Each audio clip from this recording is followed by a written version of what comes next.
La Palma is one of Spain's Canary Islands, off northwestern Africa. Its rugged, forested terrain is dotted with volcanoes like Teneguia and Cumbre Vieja. The island's capital, Santa Cruz de la Palma, is a port town with narrow cobbled streets and houses with wooden balconies.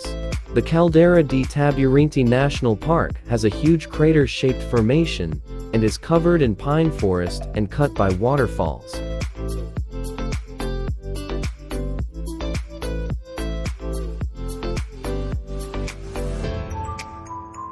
La Palma is one of Spain's Canary Islands, off northwestern Africa. Its rugged, forested terrain is dotted with volcanoes like Teneguia and Cumbre Vieja.